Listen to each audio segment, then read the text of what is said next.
Welcome sa akong kusina sa Irene's Kitchen. Atong recipe karon ay siomai, pork siomai. Muna atong mga ingredients.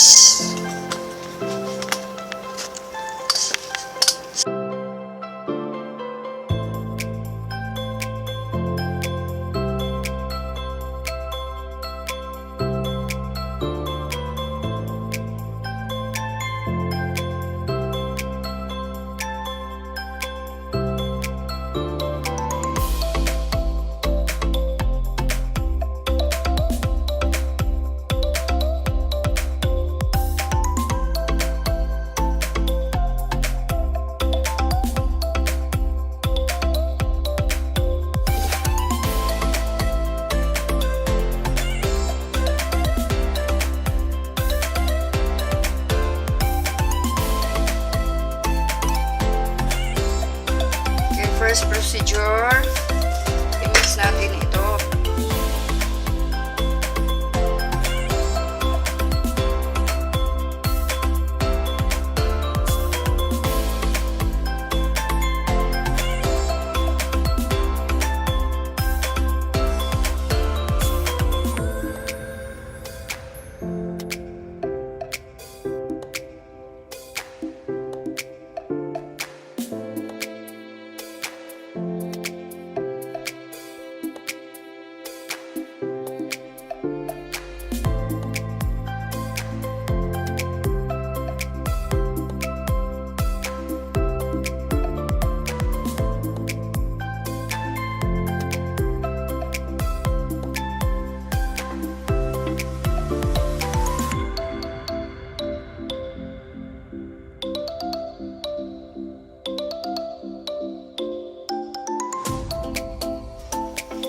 Itong steamer natin.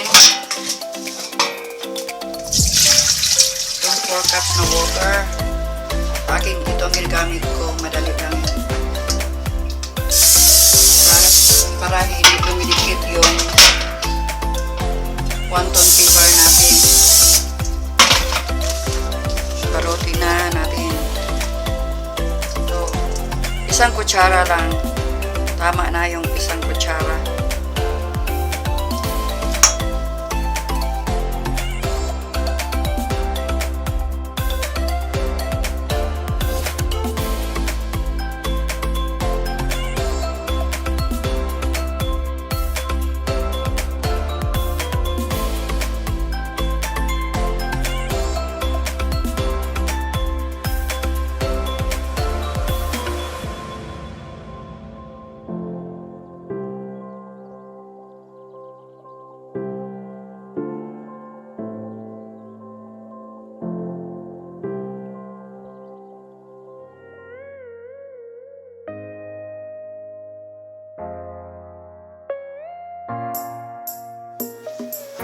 Ito, tapos na ako nag-wrap sa lahat ng dumplings, ng siomai. Takpan na natin at i-on natin ang stove ng medium high. I-set natin yung timer ng 35 minutes para maluto na siya. While naghihintay tayo na maluto yung siomai natin, gagawa tayo ng sauce, yung oil.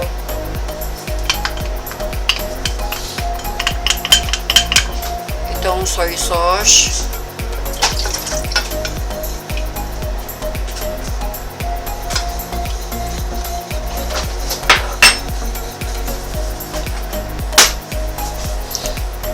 Lemon juice.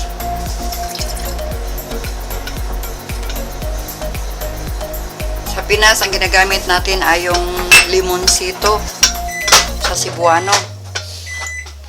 At itong chili paste. Sa Pinas, yung ginamit natin doon ay siling labuyo para pang spicy. Wala tayong available dito. Ito lang chili paste, mas madali. Hintayin natin na kumukulo ito. Takpan muna natin. Kumukulo ng sauce natin. So, natin.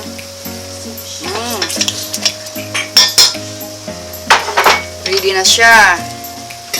Hintayin na natin ang siomai. May sauce na tayo. Okay, guys, nag-beep na yung stove natin. I-turn off na natin yung timer. Luto na yung siomai natin.